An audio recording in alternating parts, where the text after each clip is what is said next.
Let's settle for the details now, because hundreds of households in Pembros near Wager have been disconnected for illegal connection.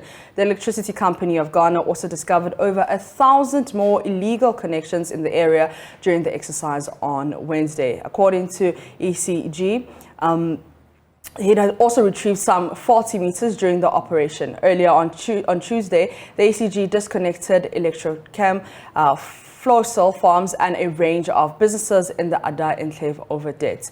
Now, the head of revenue mobilization of the ECG, Ishmael Oku, has been speaking about the operation. All right, we'll try and get you that story shortly, but we're joined via Zoom by the External Communications Manager of ECG, Leila Abubakari, for more on this. Good morning, and thank you so much for your time.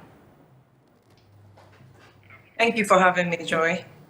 All right, now tell us more about the two situations in Dansoman and Ebri. Well, it was interesting yesterday when our teams got there.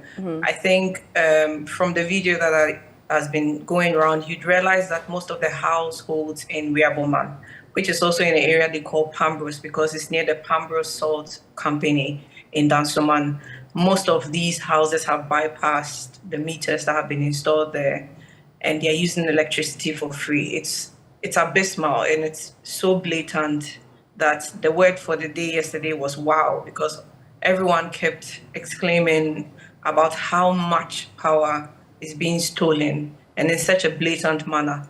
From the beginning of the house where the houses are by the pond to the end, everyone was using power illegally one way or the other. And there are people who actually serve as bulk suppliers to the households that are around them. Now, have and any also, continue. And also in Ebri, we discovered that the popular hotel Hillbury has engaged in illegal connection. They have actually dug the ground and they have connected directly to the grid. And so we do not know for how long they have been doing this, but none of their meters had current going through them. And so it means it's something they thought well about before executing. And so we are going. It seems like we have lost Leila there, but Leila has been telling us about the situation, and she's the head of revenue mobilization of the so the head of revenue mobilization of the ECG, Ishmael, who was telling my colleague James Kwesi Aveji about the hundreds of households in Pembros near Wager that have been disconnected, and we also know that they discovered about 1,000 more illegal connections in the area during this exercise on Wednesday, which was yesterday, and they had also retrieved some 40 meters during the operation. And Leila right now was telling us that a hotel, and she mentioned Hillbury in the Ebri, has also been, caught for some power theft. Do we still have Leila? Leila, if you can hear me. Okay, it seems like we have lost Leila. Let's do other stories now, because all right, so let's listen to the head of revenue mobilization of the ECG, Ishmael Oku, who's been speaking about the operations in Wager.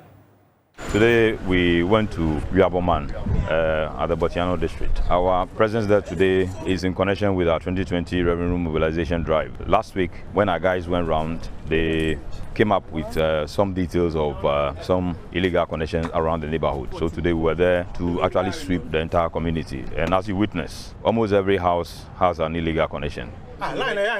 We have disconnected, served them with illegal notice, and then we take them through the process to recover, and those who has to be actually prosecuted. Majority of the people have breached or linked their meters, and so they are not purchasing power. Even when their credit gets to zero, it runs into negative. So there are some that the meter has recorded their consumption depending on the nature of the illegalities. We have those with the meter recording that they have to pay some as high as 15,000 Ghana cedis that they have to refund back to ECG.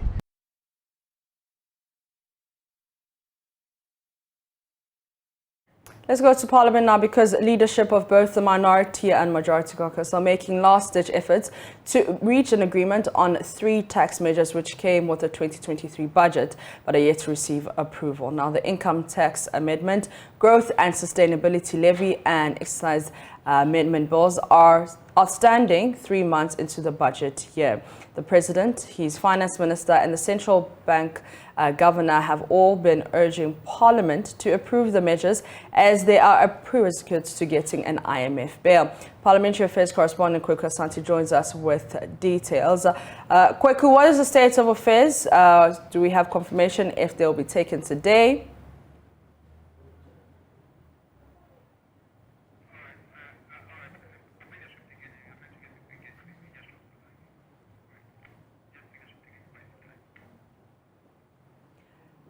We'll try and get Kweku Asante shortly. We know that the leadership of both the minority and majority caucus are making large-ditch efforts to reach an agreement on 3 tax measures which came with the 2023 budget and they're yet to receive approval. Now, these are the income tax amendments, growth and sustainability levy and excise amendment bills are outstanding 3 months into the budget year. The President, his Finance Minister and the Central Bank Governor have all been urging Parliament to approve the measures as they are a prerequisite to getting an IMF bailout. We'll try to get Kweku Asante on the phone. Kweku, what is the state of affairs? Do we have confirmation if they'll be taken today?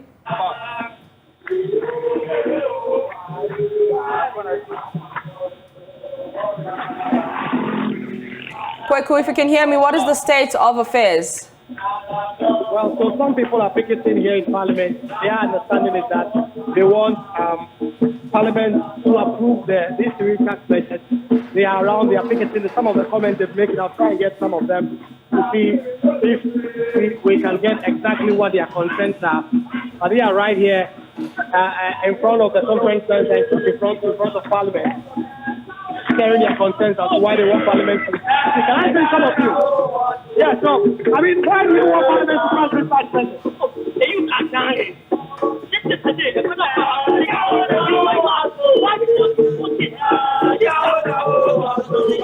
He's going mad. Why? Because he's smoking. Shisha. That's what they are all doing. So we are pleading that the government should pass this bill. I think the tax measures will help. So those are some of the concerns that are being shared. Let me see if I can get some of the leaders of the coalition who are leading the protest here to see if I can get some comments on what they want to do. So, hello, sir. You are leading this protest here. Why do you think MP should pass this measure? I want them to pass it because it will help us a lot. Most of the youth are dying. Most of the youth are suffering cancer and other things. So we are praying to God, say, youth. The youth in accountable governance. And no maybe a cost it will stop. Because we are here for the government to pass that law. If the government did not pass that law, we are losing a lot of lives in this country, especially the youth. So we are here for them to pass that law for us, so that the youth will be safe. Because most of the youth are dying for cancer. It be more like 17 years, 18 years. They are losing their life of this smoking habits and other things. That electronic shisha pipeline. These things are air koswa. Boss, me no again say enkofu ehwere mo nkwa enya yare e wo my room. So we are praying say aban be boy that so that they can pass that law for us. That's what we are here. Yes, please. So you've heard from some of these protesters here in Parliament. Mapitso, I can tell you that the state of play is that there is no agreement yet in terms of approving these tax measures, because the majority are trying to get the minority to support them on these tax measures. It may take some time, but the negotiations are going to continue. We do not know if these tax measures will be taken today, and the concerns that have been shared by the minority will not be taken on board. Maps. That is Parliamentary Affairs correspondent Kweku Asante, and we'll be getting more details as and when we get them. Let's do some other stories now, because former President John Dramani Mahama says he will cancel the closed season observed by the artisanal fishers when he wins power in 2024. According to the NDC presidential aspirant, the closed season has brought untold hardships to the artisanal fishers, making them extremely vulnerable in the harsh economic conditions under the Akufo-Addo-led administration. Mr. Mahama was interacting with delegates in Cape Coast and Elmina. I'm fighting for your bar and she said, Papa, some mills, as she said, when I come back, we will revert to the old measures the former president, John Evans Atamos, rolled out when he got premix, fishing inputs, outboard motors and others. When the NDC wins power, the closed season will not affect the artisanal fishers, but will only apply to the industrial trawlers. Closed season, no. And affecting small fishermen, we use canoes, no. Big trawlers, no. And a closed season, and so it is the big trawlers that destroy the sea and not the artisanal fishers. The law says the industrial trawlers should not fish within 6 nautical miles.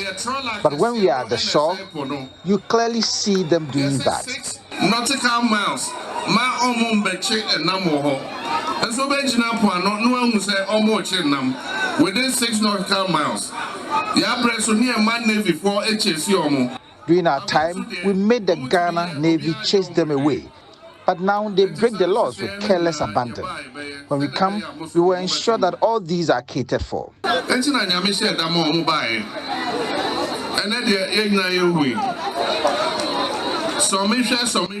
was God that ensured the change in 2016. Going forward, we are not going to adopt the try me campaign. We need to go with experienced people. The try me has caused us and is still troubling us. Former mayor for the Kumasi Metropolitan Assembly, Kodjo Bonsu, says management of the Kumasi market cannot be faulted for the recent inferno that destroyed property of traders worth millions of cedis. Investigations revealed that there was negligence by some traders and a faulty fire management system that led to the fire outbreak. But Mr. Bonsu says the traders must stop cooking at the markets to avert future occurrences. He spoke to Joy News after his vetting for the flag bearer race in the NDC yesterday. I had a structure that I was going to do in Kejetia. And I believe that if KMA would follow the structures, they wouldn't have any problems with the traders. When you say structure, what do you mean? A plan. We had a plan, a structure. So you believe they don't have a plan?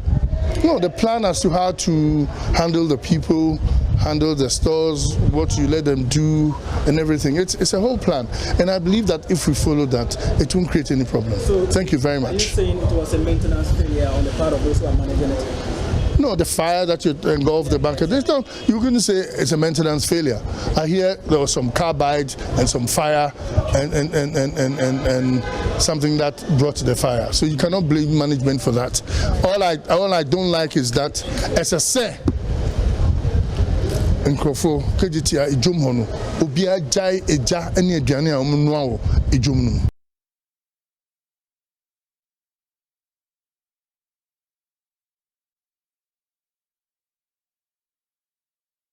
Away from that, Ghana continues to record an increase in bipolar cases. In 2022, the country recorded 1,759 cases. This figure is 90 cases more compared to that of the previous year, 2021, which was pegged at 1,669. According to the Mental Health Authority, increasing cases are resulting from the increasing causative factors over the years. As the world marks Bipolar Awareness Day today, the Mental Health Authority is appealing to all stakeholders to invest more in mental health care to be able to check the condition. A clinical psychologist and lecturer at the University of Ghana, Legon, Dr. Jonathan Wadame, talks about the causative factors and the form of intervention needed to reverse the trend. He spoke to me earlier on News Desk. Bipolar keeps on increasing in Ghana, and there is the need for us to create an awareness of the condition. So currently, you realize that in our teaching hospitals, in our government hospitals, we have clinical psychologists or we have psychiatric units there.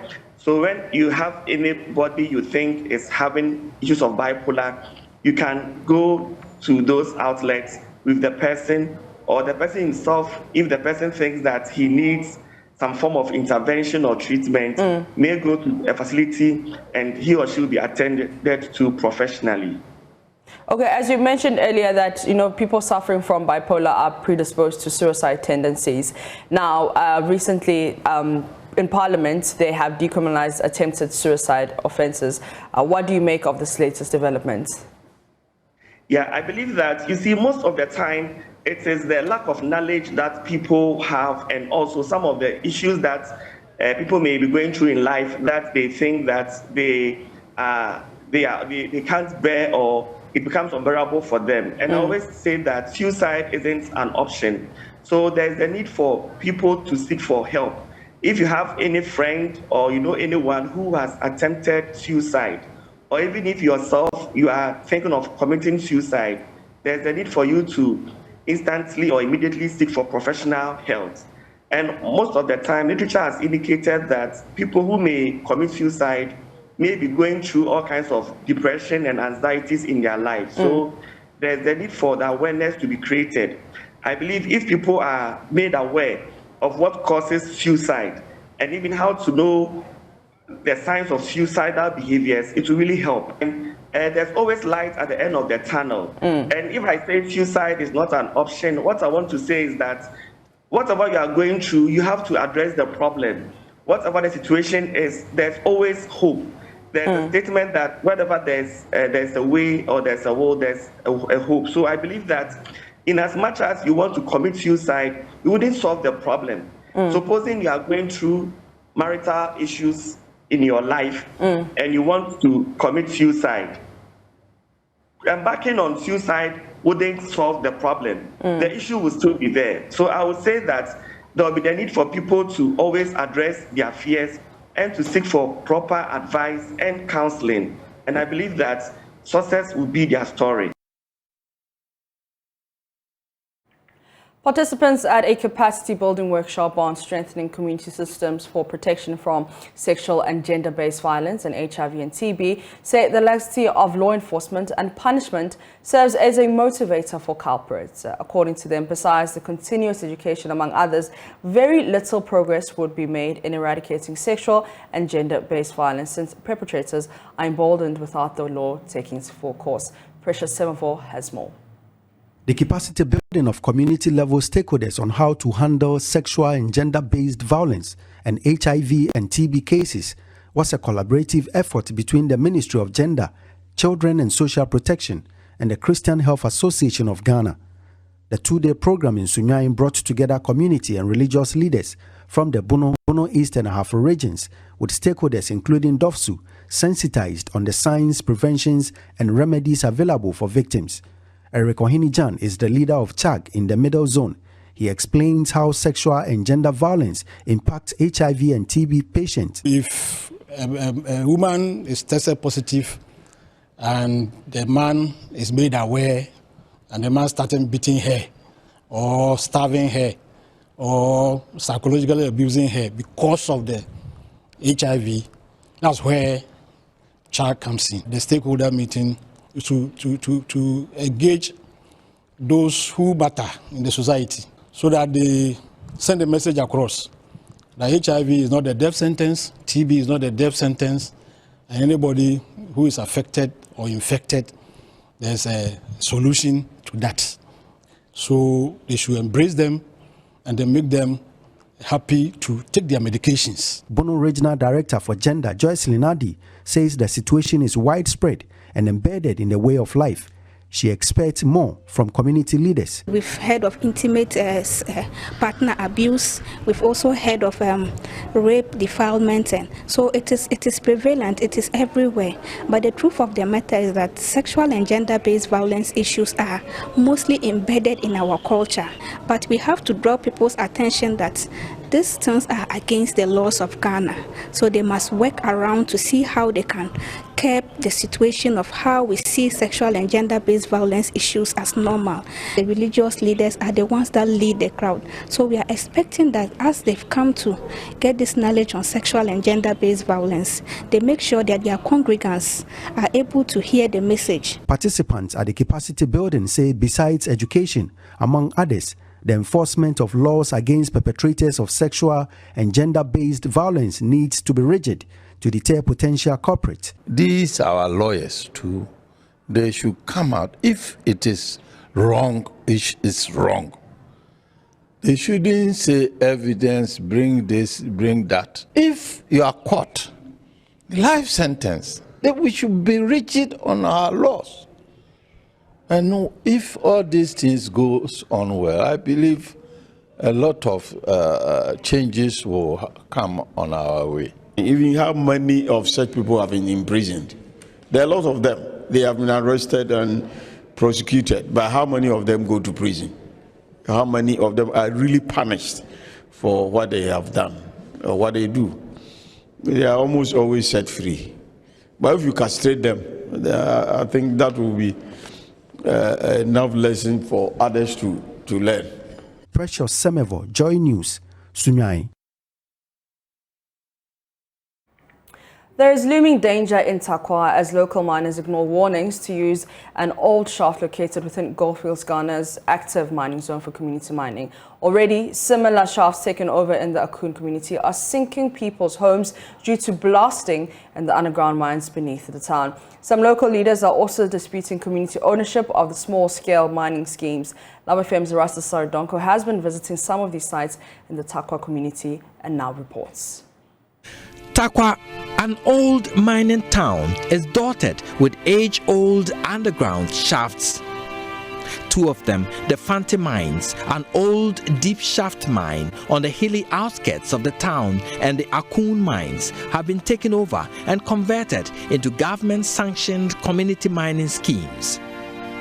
A third shaft, the Apinto Mines, sitting on Goldfields Company's land close to Asaman Kakraba, is considered illegal. It is operated by a chief at Tarkwa. In 2022, a Tarkwa High Court placed an injunction on their operations there, but the order was ignored. Currently, there are attempts to take over the old Mantram shaft at Brahababume, which sits in Goldfields, Ghana's active mining zone. Despite the company's warning against the move, these individuals and their Chinese collaborators are preparing to turn it into a community mining scheme with government support. So where I'm standing now is between the Pepe pit and the Tibribi pit, all belonging to the Goldfields Company Limited. Now, the Tibribi pit is the deepest of their pits and is about 100 to 150 meters close to their Mantram shaft. Now, this is the danger, the possibility that their main activities as an active mine will conflict with that of the community, proposed community mining. When they blast, you get flying stones everywhere, and it is possible that the impact itself could endanger the lives of anybody who is using the Mantram shaft as a community mining. And that threat is what many sources within the company are trying to prevent. All these places bear the tagline community mining, but on the ground, the real ownership and the community share is not clear. A clear example is the Akun community mining inaugurated by the Lands Ministry. While the government says the scheme belongs to the community, Unit Committee Chairman Frank Boham and his executives deny this. The community has decided to go on demonstration because it claims the activity is Akun community mining. But none of our leaders have a stake in it. We don't have any representation on it. It doesn't belong to Akon. Nobody can claim that it belongs to Akon. Go there and see. You have the leaders of the MPP being in charge of the community mining. Do you call that? It's political mining, it's not community mining. They show me deep cracks in individual homes as a result of blasting from the Akun community mining scheme.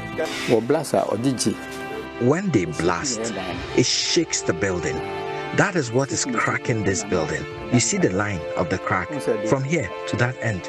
I don't know how to fix this because even if I fix it, they are still mining and blasting. Old man in We've been here since the old mining times, but things were not like this. But it is when they started the community mining, long blasting, that our buildings started experiencing these cracks. All of us in this area are affected. If you look at my building, my tiles are cracked, the walls are affected. It is serious. We pray the building doesn't collapse on us. Request for responses from the MCE for Tarkwa did not receive any response. Meanwhile, there are signs of an intended inauguration of more of these community mining schemes in areas designated dangerous by Goldfields Ghana Limited.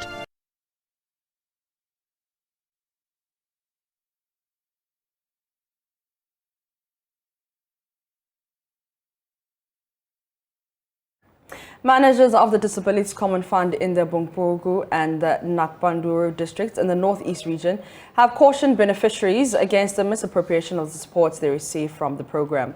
The district social welfare officer, Emmanuel Osemensa, disclosed that the Fund Management Committee has given their approval for sanctions to be applied against beneficiaries who divert their support from the intended purposes. Correspondent Elias Tanko reports.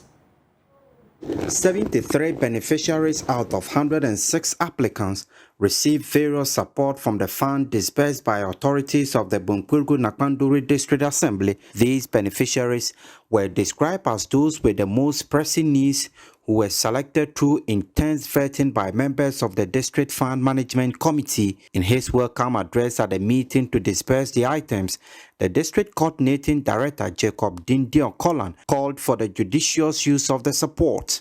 The 3% of the District Assembly Common Fund that is meant for disabilities is for their development. It is not for consumption.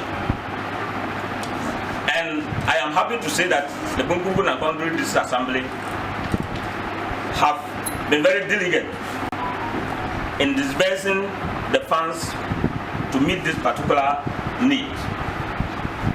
This particular disbursement, I think that is unique because a chunk of the money has been used to purchase items that will support people in various ventures.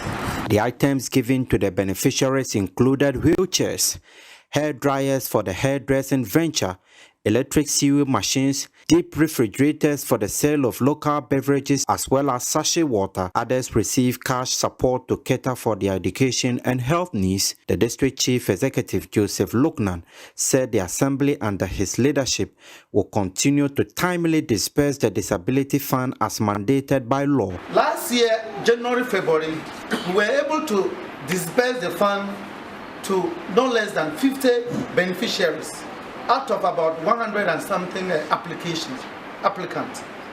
And October 2022 again, we were able to disperse about 65 beneficiaries out of about 130 applicants, those who submitted applications and they were shortlisted and assessed. And it was not only cash, some were also given freezers, others sewing machines, others startup kit for mobile money operation. You're still watching Joy News Today. Up next is business.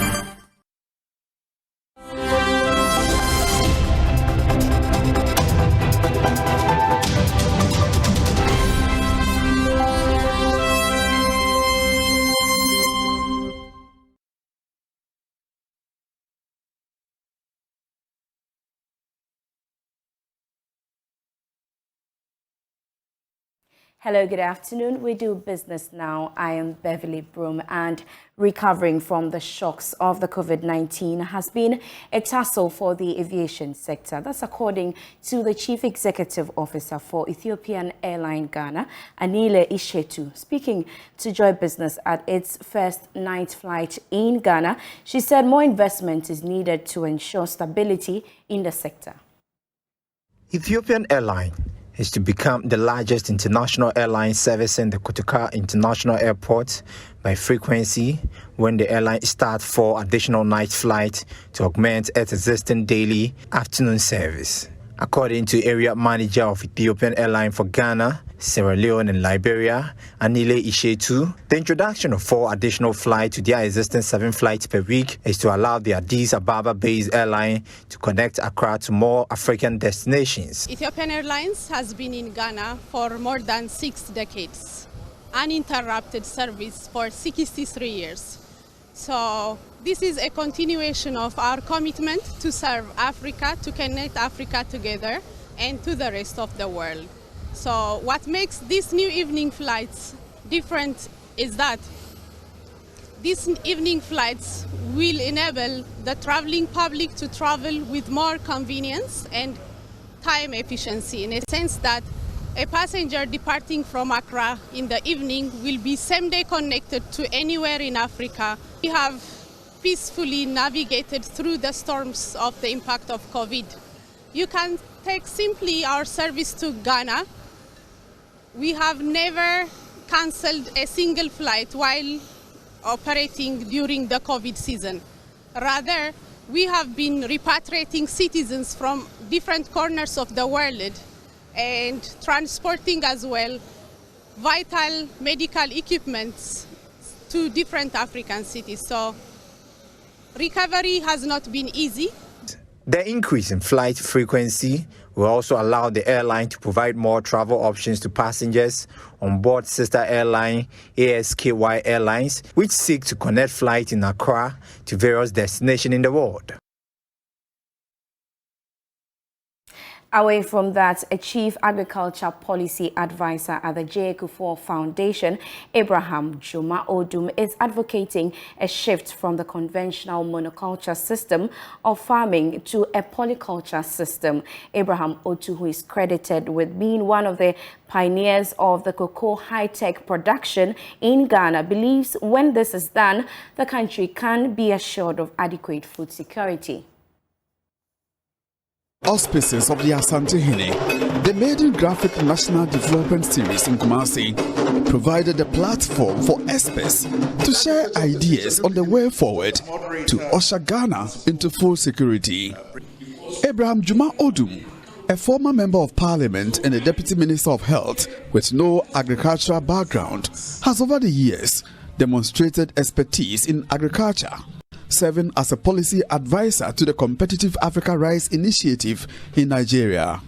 He is credited for deliberately leading a policy plan which led to the record 9 million metric tons of rice produced in 2021 in Nigeria. Mr. Otum wants a shift from overdependence on monocultural farming and inorganic fertilizers, which has degraded the country's soil, and also called for revolution, especially in agriculture financing. But first, he wants an attitudinal change among Ghanaians about farming.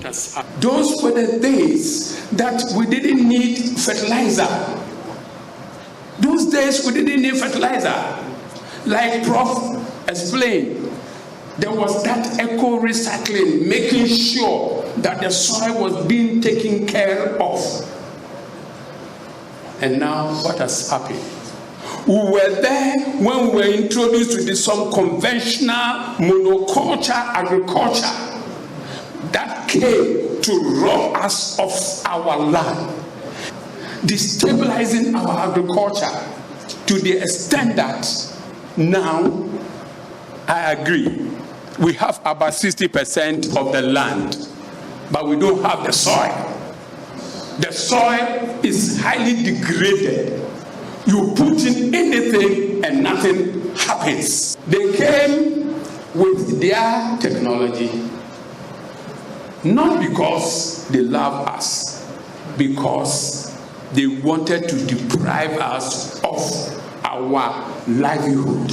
They wanted us to be dependent on them. The founder and director of the Songhai Regional Center in Porto Novo, Benin, Father Professor Godfrey Nzumajo, wants Africa to effectively deploy and use microbes and solar energy. He is unhappy only 3% of the abundant solar energy in Africa is utilized. How can we use approximately 80% of the solar energy instead of 3% that cannot be used by the chloroplast? The chloroplast can only solve frequencies. Small, 3%, 6% mostly. So we can now go to 80%, capturing the energy in the center. This is the trick. This is a new trap there. Then, how do we recycle and revalorize plants and animal residues by microorganisms? So this kind of thing is a new total rule, the new basis of agriculture.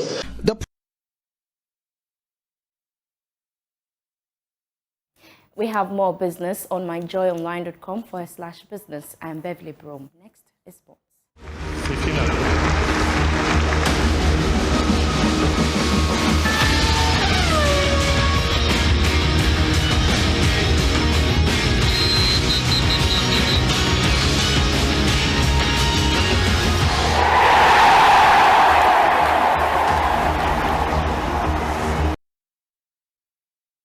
To sports on midday. My name is Haruna Mubarak. Now, last night, House of Oak returned to winning ways following their 1-0 win against Accra Lions. Now, their head coach, although he was happy with the result, he wants his side to improve in front of goal.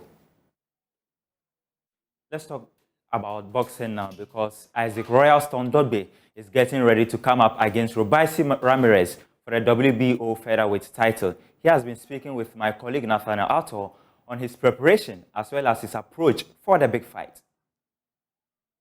I try not to think about it too much. Okay.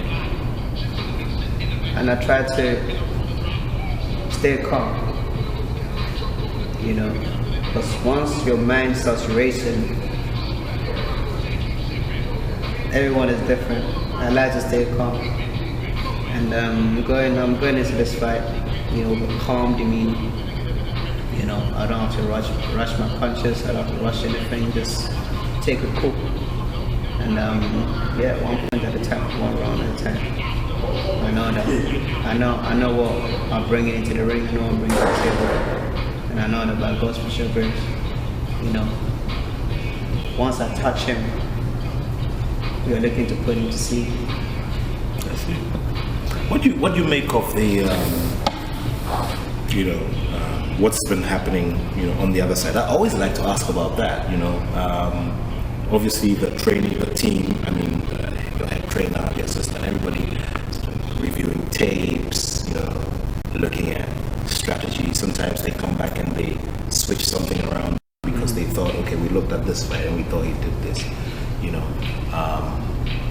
Do you think about Ramirez? Think about him when you're focusing? I do. Yeah, I do. I think about the fight. I think about. I try to imagine how it's going to go, and I try to, you know, put myself in a position where I know that I'm coming out in a way that, okay, he has to worry about me. He has to worry about what I am bringing to the table. You know, I know he's working. I know he's working hard because we are pros. You know, this is our job. We have to sacrifice, prepare, and go and fight. Yeah, so I think about it, and like I said, I try to envision how the fight is gonna go. And but most importantly, I think about myself. I think about my condition. I think about me preparing for what may come. Come what may, I have to be ready, regardless. You know, whatever tempo he wants to fight at, I have to be ready. But most importantly, I have to be calm. I have to do things on my own terms. And that's how we're doing this. That's how we wrap up sports here on Midday. My name is Haruna Mubarak.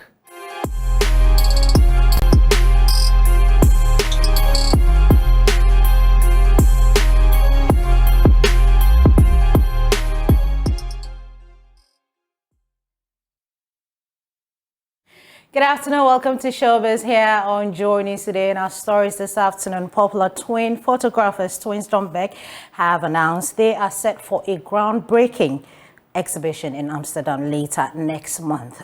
In an interview with Joy News, the twins revealed the exhibition is in line with projecting Ghana to the rest of the world.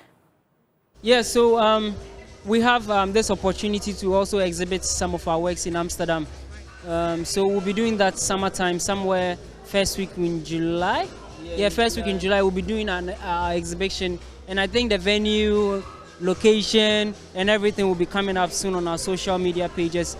And we are collaborating with the local government authority in Amsterdam. So this is more like collaborating with some of the creatives also in Amsterdam. So it's going to be like a 3-day event whereby we do exhibitions, we do fashion, we do networking, and we do all that. And this, we're putting Ghana on the map, and we're also telling every young and upcoming photographer that it's possible. It's possible, and you can also put yourself out there. You don't always have to let Ghana be your destination. You have to look at the bigger picture and also take your works out there.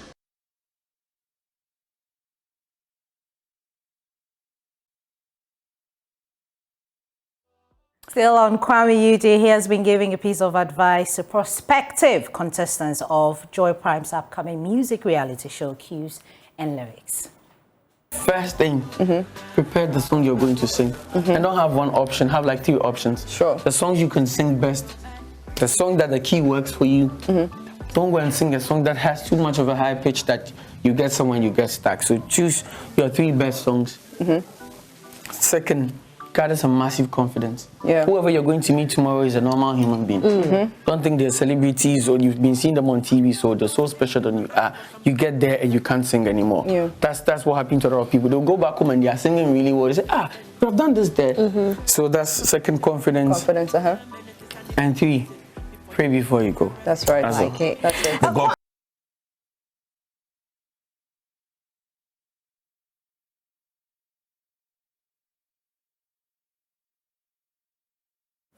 All right, on that note, we end Showbiz, but we do know, Maps, that you are the one hosting this particular Cues and Lyrics. I'm so excited about it, and it's starting tomorrow. Can you tell us, a little bit about what we're expecting tomorrow at Tygon? All right, so tomorrow is audition day, and it's the 31st of March, 9 a.m. sharp at the Achimota Tygon Creative Studios. From 18 to 35 years old, that's the age we want. Come and show your vocal talent. Come and show us how great you can sing, your rap, talent and all of that. We can't wait to meet you there. We're very excited to meet you. Becky, 30 seconds. Sing for me. No, thank you very much. Okay. For more news, you can log on to myjoyonline.com.